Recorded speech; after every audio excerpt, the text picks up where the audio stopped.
이곳에서 제공되는 정보는 투자 권유를 목적으로 하지 않습니다. 또한 제공되는 내용은 극히 개인적인 의견임을 알려드립니다. 따라서 모든 내용은 단지 참고사항으로만 사용하셔야 합니다.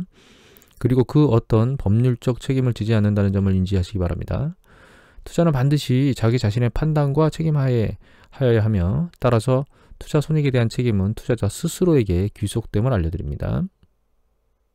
오늘 미국 주식시장 3대 지수 보합으로 끝났습니다. 요새 장이 지난주 금요일도 그랬는데 오늘도 그렇게 좋진 않아요.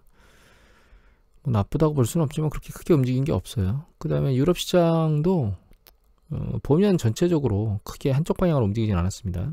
아시아 시장도 마찬가지고 눈치 보기 장세가 계속되고 있는 것 같고요. 헝다그룹 사태도 아직 끝자락의 움직임을 보이고 있긴 하지만, 헝다그룹 자체가 글로벌 주식시장의 그 어떤 이슈로 할 수 있는 그런 영향력은 조금씩 소진되고 있는 것 같아요. 중국 주식 자체는 다르겠지만 글로벌 전체적인 영향은 좀 소진되고 있는 것 같습니다. 그리고 헝다그룹 자체 얘기가 뭐 여기 보면 에너지 시장 같은 경우는 급등하고 있죠. 유가도 다시 또 올라갔고요. 추세가 셉니다. 유가가 최근. 그 다음에 구리가격도 약간씩 머리를 조금씩 들고 올라가고 있어요. 그러니까 글로벌 시장의 경기 수축이나 경기 둔화, 수축이라는 단어를 쓰면 그렇고 확장에 대한 둔화, 그런 것들이 있을 것이다 라고 하는 이슈는 전체적으로 다 퍼져 있는 건 아니에요.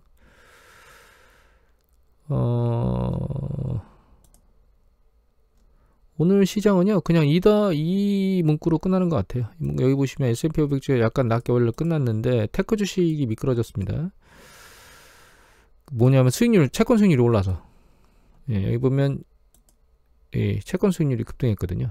퉁 튀어서 올라와서 1.5대까지 지금 올라가고 있습니다. 계속 올라가고 있죠. 그러니까 이제 주가 올라가면서 테크 주식이 영향을 받았고, 에너지하고 파이낸셜은 점프했어요. 그러니까 에너지는 유가가 올라가면서 점프했고, 그 다음에 파이낸셜은 금리가 올라가면서 영향을 미치면서 주가가 들렸습니다. 지난번에 제가 신한지주 약간 머리가 들리는 게 금리 올라가면서 영향을 받고 있는 거라는 말씀 드렸었잖아요. 상기적으로 금리 올라가는 것 때문에 금융주가 긍정적인 시그널을 보이고 있다고 보시면 될 것 같아요. 오늘은 시장은 그냥 특별히 얘기 드릴 게 없습니다. 뭐 여러 가지 이슈들이 헝다그룹도 있지만, 뭐 미국의 부도 얘기도 있고,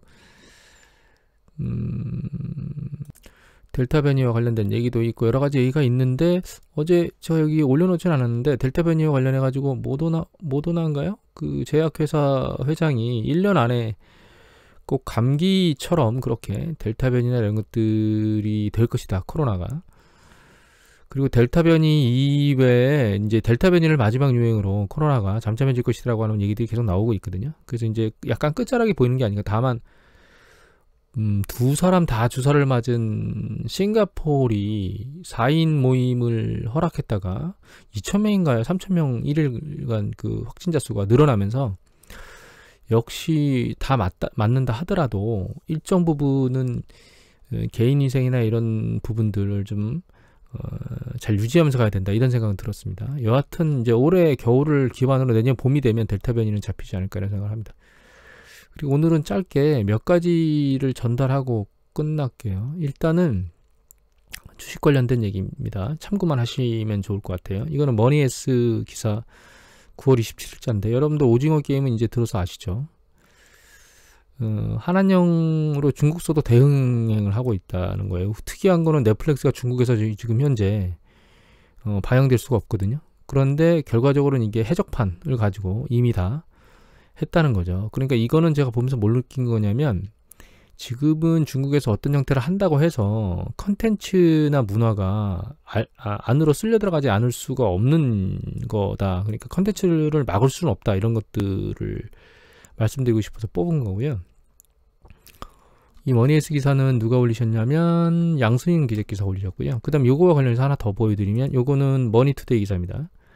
9월 28일자 기사고, 이거는 누가 올리셨냐면 임소영 기자께서 올리셨는데, 블룸버그에서 K 컨텐츠가 할리우드를 위협하고 있다라고 얘기를 하고 있는 거거든요. 이 두 기사를 보여드리는 이유는, 결과적으로 컨텐츠, 문화와 관련된 산업 같은 경우에는 장벽을 쌓기가 쉽지가 않고, 그 파괴력이 존재하면 결과적으로 거기서 이익이 날 수밖에 없다는 겁니다. 그 컨텐츠 자체에서도 이익이 날 수가 있고, 그 컨텐츠를 가지고 있는 국가의 문화와 관련된 어떤 뭐 제품이라든가 음식이라든가 뭐 영화라든가 음악이라든가 이런 것들이 전반적으로 영향을 받을 수밖에 없다는 입장이에요. 그래서 예전에 한번 말씀드렸지만 국내에서 컨텐츠와 관련돼서 가장 집합적으로 그 큰 파워를 그러니까 종합적으로 가지고 있는 그룹은 CJ그룹입니다. 그래서 CJ그룹은 장기적 전망에서 놓고 보면 그룹주 중에 유망한 그룹주에 속한다고 보셔야 될 것 같아요. 이건 제가 얘기를 드렸었죠. 장기적 월봉은 상당히 낮은 수준으로 내려와 있는데 이게 CJ그룹의 쇠퇴를 의미하는 건지 아니면 급격한 조정에서 매수 타이밍으로 판단해야 될지에 대해서는 여러 가지 그 고민거리를 안을 수가 있겠지만 여러 가지 생각을 할 수가 있겠지만 CJ그룹 자체적으로 내용을 놓고 보면 제가 보기에는 장기적 관점에서 괜찮은 상황에 와 있다라고 볼 수 있을 것 같아요. 다만 이게 경기 사이클과 관련돼서 또 생각을 해보면 경기 사이클이 이렇게 급격하게 떨어질 때 보시면 여기 경기 사이클이 떨어질 때 이건 IT 버블 때입니다. 그리고 요게 글로벌 금융위기 때거든요. 그리고 요게 이제 코로나 팬데믹 때였는데 꼭 지금이 가장 저가로 매수할 수 있는 시기냐라고 생각은 안 하셔도 될 것 같아요. 향후에 그 급격하게 붕괴돼서 경기 저점 사이클을 할 때 만들 때 그때도 살 수 있는 타이밍은 또 오게 될 겁니다. 하지만 이제 한 가지 참고하셔야 될 거는 우리나라가 컨텐츠 문화가 커지면 커질수록 CJ그룹한테는 유리하다. 이거는 제가 생각하는 바 중에 하나입니다. 그 다음에 롯데백화점 유통주의 계속 말씀드렸는데 여기 서울경제기사고요. 9월 24일자 기사며 이혜진 기자께서 올리신 내용인데 여기 보시면 희망퇴직 창사 이후 처음이랍니다. 이거는 그냥 단순히 희망퇴직 구조조정이 기업의 긍정적인 방향이다라고 쳐다볼 수 있을 수도 있는데 저는 이게 롯데백화점의 경영진들이 이 유통업에서 이마트나 쿠팡처럼 그렇게 빠른 대처나 대응을 하지 못한 것에 대한 최종 결과라고 보고 있거든요. 이거는 기업 자체의 그 장기적인 경쟁력과 관련된 문제라고 보고 있어서 롯데백화점은 꼭 NC소프트처럼 지금까지 봐왔던 그런 롯데백화점이 가졌던 어떤 그런 해당 업종에 대해서 가지고 있던 경쟁력 이런 것에 대해서 물음표를 찍어야 되는 그런 상황에서 발생한 거다라고 해서 조심스러워야 된다 이렇게 말씀을 드리고 싶습니다. 다음엔 아모레퍼시픽인데요. 아모레퍼시픽도 마찬가지입니다. 여기 보시면 실적 부진 23%, 실적 부진 전망의 목표가를 3% 하향 조정했다고 KB증권이 나왔는데 이거 파이낸셜 뉴스가 9월 24일자며 우하영 기자가 올리신 겁니다. 이 아모레퍼시픽 차트를 보면 보시면 급락했죠. 지난번에 좀 한번 보여드렸었는데 고점 대비 거의 40%까지 급락했는데 얘는 문제가 한번 아모레퍼시픽이 대응을 잘못하는 바람에 주가가 여기 보시면 2018년도 이후에 장기적으로 이렇게 붕괴돼서 아래로 곤두박질 친 케이스가 있거든요. 그리고 이제 반등을 했다가 다시 코로나 팬데믹 맞아서 내려왔다가 힘을 발휘하지 못하고 다시 재차 반등했는데 얘가 이렇게 이 문제를 야기하는 이유는 아모레퍼시픽이 중국에서 생각보다 상당히 브랜드 밸류나 이런 것들에 대해서 유지를 못하고 있는 게 아닌가 이런 보도들이 나왔었거든요. 그래서 여기 좀 전에 봤던 기사를 보면 여기 KB증권 박신혜 증권연구원 같은 경우에는 여기 3, 4분기 연결 매출액이 뭐 전년 동기 대비 매출액은 5% 늘었고 영업이익은 26% 늘었지만 컨센서스에 비해서는 영업이익이 38% 하회할 거다. 그 다음에 뭐 KB증권 자체로는 28% 낮을 거다. 근데 중요한 거는 뭐가 중요한 거면 여기 보시면 아모레퍼시픽의 중국 법인 매출과 영업이익은 각각 전년 동기 6%, 영업이익은 79% 하락할 거라고 추정된다는 거예요. 거기에 기타 아시아 국가 매출 역시 지난해 3, 4분기보다 16% 하락할 것이다. 그래서 중국 매출이 급락하면서 부정적인 영향을 미칠 것이다. 중국에서 대응을 잘 못하고 있다는 뜻이죠. 가장 큰 규모의 시장에서. 그리고 여기 보시면 가장 큰 문제는 이니스프리의 매출 급락이다. 이니스프리는 오프라인 점포 구조조정을 단행하면서 매출이 이커머스 시장으로 이동될 것이라고 기대했으나 브랜드 선호도가 열위에 있어 이커머스 매출까지 하락하고 있는 상황이다. 이건 브랜드 밸류에 대한 문제점이 야기됐다는 거죠. 그래서 아모레퍼시픽은 상당히 많이 내려왔지만 얘는 상당히 조심스럽게 접근해야 될 기업입니다. 우리나라 국내에서 중국과 관련된 화장품은 이거하고 상대적으로 LG생활건강이잖아요. 근데 LG생활건강도 좀 많이 단기간에 빠지긴 했었는데 LG생활건강은 행보가 약간 달라요. 여기 보시면 전년 동기 대비 증가, 뭐 보면 매출 증가 13%, 이익 증가 10.7%에서 하회를 하긴 했습니다. 기대치를. 그죠? 그리고 이거 이유는 이제 화장품 부분의 실적 부분하고 음료 부분의 원가 압박이 있었는데 쭉 내용 보면 여기 보면 이제 일단 이 매출이 보시면 늘어났는데 중국 사업에 대해 예상 매출이 약간 미진해서 중국 소비 판매액은 18.3 증가했고 대표 브랜드 매출액도 17% 증가해서 시장 수준의 성장성을 그냥 보여준 건데 6.18 기간 동안 성과에 비하면, 그러니까 6.18 기간이 있었다는 걸 비하면 상대적으로 낮다는 거예요. 그래서 이렇게 경쟁을 하고 있는 과정이 점점 치열해지고 있다는 거는 이 LG생활건강을 통해서도 알 수 있거든요. 그런데 LG생활건강 다른 부분을 보면, 다른 애널을 보면, 이거는 어디 거죠? 오일인 애널리스트 오리나 애널리스트께서 올리신 내용이고, 이베스트 증권에서 올린 겁니다. 이거는 IBK 투자증권의 안치영하고 황빙준 애널리스트께서 올리신 내용인데, 여기서 중요한 건 이거 보면 미국의 보잉카를 M&A 했다는 거예요. 이 M&A 했는데 이 보잉카라고 하는 부분이 그 LG생활건강은 가지고 있지 않는 헤어케어 시장 중에서 대충 보기엔 염색 부분인 것 같습니다. 제가 보기에는. 그런데 중요한 거는 여기 보시면 LG생활건강이 피지 의결도 인수했고, 뭐 A본 제조 광고 이렇게 계속 M&A를 하고 있잖아요. 그런데 이런 M&A들을 이런 업체들이 하고 있는 거예요. 글로벌 대표 기업들이 10년 동안 그 크로스보더 M&A 사례를 보면 1위가 로레알, 그 다음에 2위가 유니레버, 그 다음에 3위가 LG생활건강이에요. 제가 예전에 말씀드린 적이 있을 겁니다. 대기업 같은 경우에는 어떤 그 제품을 하나 런칭해서 매출이나 이런 것들을 폭발적으로 일으키기는 어렵다. 그래서 현금 보유를 한 걸 가지고 M&A 작업을 함으로써 그 매출을 팽창시키는 작업을 반복할 수밖에 없다라고 말씀을 드렸는데, LG생활건강은 이렇게 지속적으로 M&A, 자기 부족 부분에 M&A를 채울 수 있는 여건들을 가지고 있다는 거죠. 그리고 이 M&A한 기업이 여기 보시면 여기 보시면 알티폭스는 현재 미국 아마존 헤어컬러 카테고리 1위, 셀러비티 1위, 얼타비티 2위 포지션, 주요 SNS, 인스타그램, 틱톡, 페이스북 200만 명 이상의 팔로워 보유, 강한 디지털 마케팅을 통해 3년 연평균 성장률이 80%. 그러니까 상당히 유망한 그런 기업, 자기가 부족한 기업들을 끌고 온 거예요. 어떤 미국 시장에 있는 유망한 기업인 거죠. 그래서 여기 보시면 지난 10년간 25개, 그리고 포트폴리오에서 피지오겔도 인수했고, 그죠?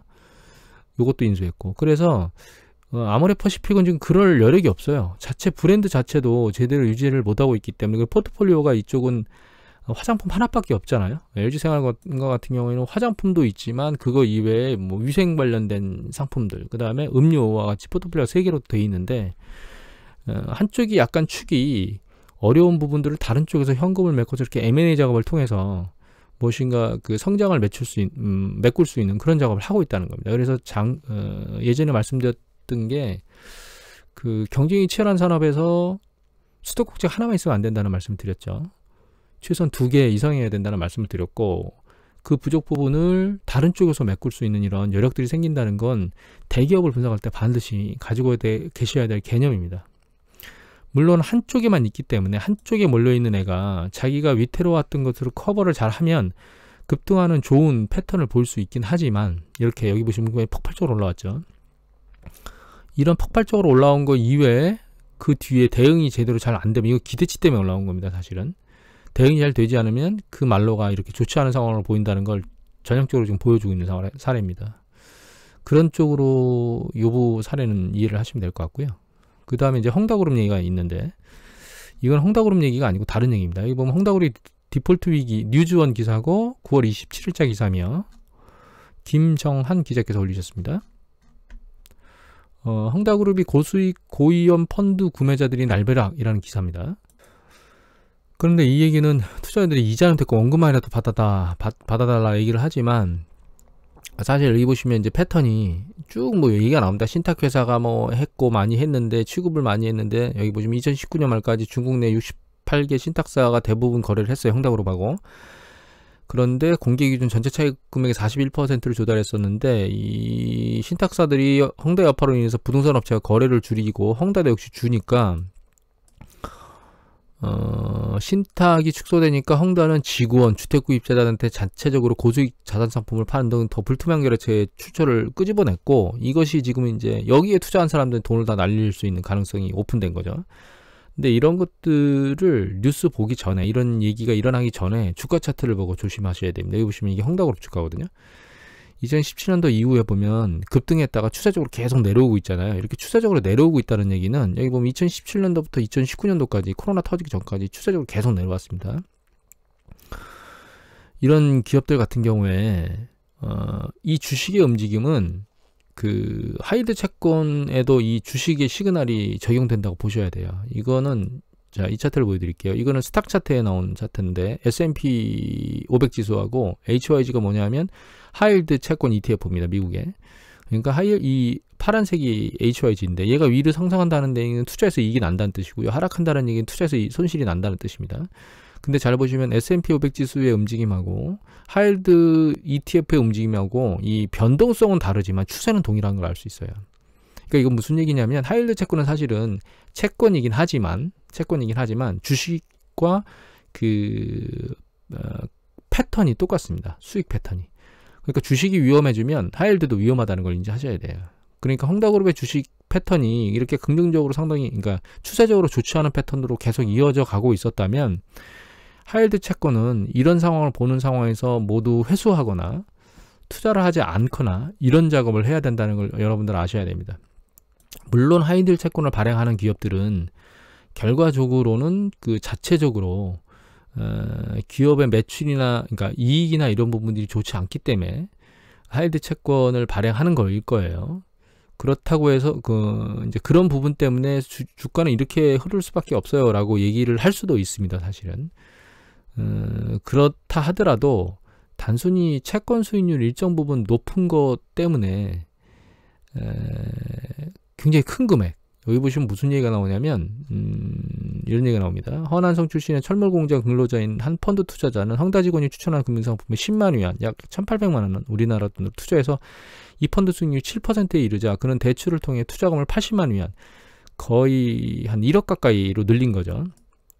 그래서 현재는 투자금을 돌려받지 못할 추세라는 거예요. 그러면 이 사람은 사실 본인이 책임져야죠. 7% 이익을 내겠다고 대규모로 돈을 들어다가 그것도 대출을 받았으면 대출받은 수익률은 이거보다 낮다는 얘기죠. 그럼 그 차익을 먹겠다고 지금 여기다 갭 투자를 한 거거든요. 결과적으로는.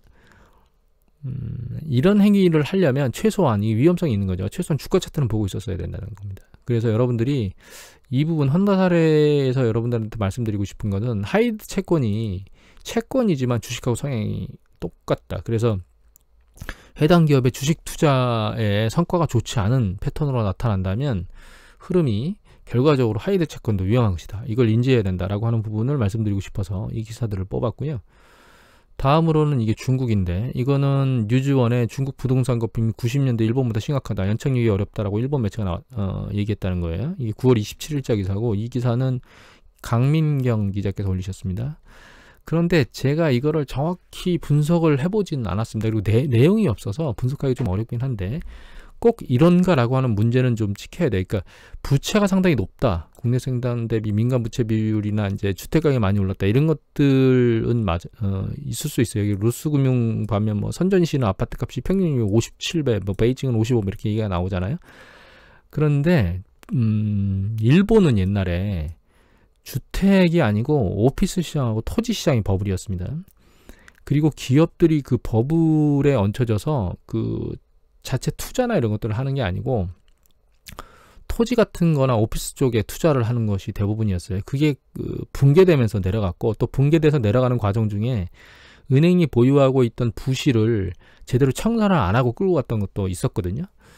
그리고 그 주택을 담보로 주식시장에 들어갔던 것도 맞물렸고 그 다음에 일본 같은 경우에는 보면은 50년대 그러니까 일본에서 있었던 2차 세계대전 이후에 계속 오랜 기간 동안 토지 시장이 가격 상승세가 있었고 그게 90년대에 깨진 거거든요.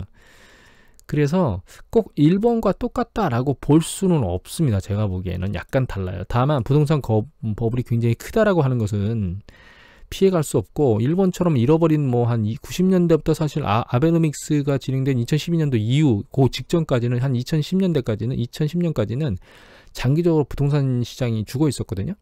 그렇게까지 길진 않겠지만 부동산 버블, 주택 버블이 꺼지게 되면 경제에는 심각한 충격을 주게 되는 건 맞을 겁니다. 그래서 이런 부분들은 감안하고 있어야 될 부분이고, 또 한 가지는 이제 봐야 될 게, 이거는 눈베어라고 하는 사이트인데요. 이게 그 각 국가별로 PIR, 주택 가격이 소득에 비례되는 배수거든요. 여기 잘 보시면 가나, 시리아, 홍콩, 캄보디아, 스리랑카, 자메이카, 이란, 필리핀, 차이나, 중국 있죠. 그 다음에 케냐, 아르헨티나, 사우스 코리아가 있거든요. 우리나라 굉장히 높은 수준입니다. 우리나라도 PIR 26배나 되는데, 이게 생각해 봐야 될 게, 이 위 중에서 국민소득이 우리나라보다 높은 국가는 홍콩밖에 없습니다. 보시면 국가들, 이게 국민소득으로 이렇게 나열해 놓은 거거든요. 1인당 국민소득으로. 이거는 국민소득인데 그 각각 그 국가의 구매력을 감안해서 만들어 놓은 거기 때문에, 여러분들 그냥 일반적으로 보면 1인당 GDP하고 약간 다를 수도 있습니다. 수치가. 내일 보시면 우리나라가 여기 있습니다. 예, 43,000달러. 일본이 밑에 있는데, 이건 일본은 2019년도 통계이기 때문에 이거 이렇게 인지하시면 안 돼요. 저희가 이탈리아를 넘었다고, G7의 이탈리아를 넘었다고 얘기를 드렸죠. 2020년대 41,000달러, 우리나라는 43,000입니다. 이탈리아를 넘어갔어요. 이 위에 있는 국가들은 서구 국가이거나 아니면 석유를 생산하는 국가이거나 말고는 없습니다. 그 이외에 여기 보면 홍콩 없어요. 그러니까 결과적으로 뭐냐, 우리나라 집값이 그만큼 상대적으로 굉장히 비싸다는 뜻입니다. 우리나라 집값을 제대로 잘 잡아야 돼요, 정부에서. 아니었다가는 정말 국민 경제를 피폐하게 만들 수 있습니다. 서민 경제를. 그 주거 비용 때문에. 그리고 이거는 도시별 순위를 나타낸 거거든요. 그래서 뭐 시리아, 가나, 이란 쭉 나오죠. 차이나 베이징 선전 나오고, 여기 뭐 상하이 나오고 쭉 나오고, 홍콩 같은 경우에 홍콩 나오죠. 근데 우리나라 같은 경우도 서울은 30배 정도 됩니다. 도시로 놓고 봐도 이 위에 우리나라보다 그 1인당 국민소득이 높은 건 홍콩밖에 없어요. 결과적으로 좌가 들어오든 우가 들어오든 우리나라 국민들의 주택 관련된 이 가격은 절대적으로 잡지 않으면 안 되는 그런 부분이다라는 생각을 하셔야 됩니다. 이게 제대로 잘 잡히면 좋겠는데, 이번 같은 경우에는 전 세계적으로 잘 안 되고 있다는 게 좀 문제점이긴 하지만, 어쩔 수 없이 주택 정책은 안타깝게도 잡아야 되는 형태로 가고 있다고 보고 있습니다. 마지막 기사 뽑은 건 이건데요. 이게 경향신문 기사고요. 9월 27일자 기사고, 여기 보면 김윤나연 기사, 김윤나연 기자네요. 김윤나연 기자가 올리셨습니다. 주유소 기름이 동나고 슈퍼 진열대가 텅텅 빈 패닉 빠진 영국. 그래서 여기 보시면 뭐 유로화가 파운드화 대비 가치가 떨어졌으니까 결과적으로 동일한 임금을 받고 있다면 상대적으로 임금 가격은 떨어진 거죠. 왜냐면 뭐 EU 땅덩이 좁아서 거의 붙어 있다고 생각을 해도 되니까, 여행을 가도 비용이 더 많이 든다고 느껴질 거고, 물건을 사도 비용이 더 많이 든다고 느껴지겠죠. 근데 여기 보면 주유소의 기름과 식료품 부족 사태를 겪고 있는데, 이게 가장 큰 문제가 뭐냐면 운송 인력이 많이 빠져나간 거예요. 그래서 EU하고 같이 움직일 때는 EU에 있는 운송기사나 이런 사람들이 많이 있었는데, 그런 사람들이 이쪽에서 다 빠져나간 거죠. 그래서 현재 트럭 운전사가 10만 명이나 부족하답니다. 엄청나게 부족한 거죠. 그래서 결과적으로는 예전에 여기 농장도 일손이 부족하다는 거예요. 이쪽에서 있었던 일을 하는 사람들이 이쪽으로 안 하고 다 빠져나간 거예요, 영국 쪽에서. 그래서 여기 보시면 뭐 보리스 존슨 총리는 결국 트럭 운전사 5,000명하고 육가공 5,500명에게 크리스마스 이브까지 유효한 임시비자를 주겠다고 발표를 했다고 얘기가 나왔죠. 이거 아까 10만 명 얘기를 했는데 운전사 5,000명을 땡긴다고 해서 이게 문제가 근본적으로 해결될 수가 없겠죠. 제가 이걸 왜 보여드리느냐, 이 브렉시트를 했던 가장 주된 이유는 영국의 극우파들, 우파 쪽에 있는 사람들이 대영 제국의 영광을 누리겠다고 EU 안에 있지 않고 그냥 독립해서 우리가 마음대로 할 거야 라고 해서 나왔거든요. 그리고 그것에 대해서 국민들이 동조했습니다. 투표를 결과적으로 최종적으로 했으니까. 이런 무리한 행보가 과연 국가 경제에 어떤 영향을 미치는지를 보여주는 사례입니다. 이거는 일본도 마찬가지예요. 일본도 결과적으로는 우리나라하고 대립 관계에서 정치적 대립을 경제적 문제로 확대했다가 반도체 관련된 주요 소재 산업들한테 충격을 줬죠. 그리고 일본의 주요 산업이 국내에다 그 주요 소재 산업을 수출을 못하니까 생산하려고 공장도 설립을 했습니다. 결과적으로 정치적 문제를 경제적 문제로 비화해서 바라보는 그런 정치인들을 조심하셔야 됩니다. 우리가 이게 좌우를 넘어서서 좌든 우든 간에 정치적 문제하고 경제적 문제를 분리해서 보는 그런 쪽의 시야가 있는 정치인들을 우리가 잘 뽑아서 끌고 가야지, 한쪽 시각만 가지고 하는 움직이는 그런 패턴을 하게 되면, 예를 들면 뭐 중국과 미국과의 관계 사이에 우리나라도 마찬가지입니다. 한쪽으로 몰려있는 그런 이 경직된 시야를 가지고 있는 정치인들을 뽑으면 우리나라 경제가, 우리나라 미래가 그렇게 밝지만은 않을 수도 있다라고 하는 부분들을 감안해야 된다라는 생각에서 이 기사를 뽑아봤습니다. 오늘 이것을 마치도록 하겠습니다.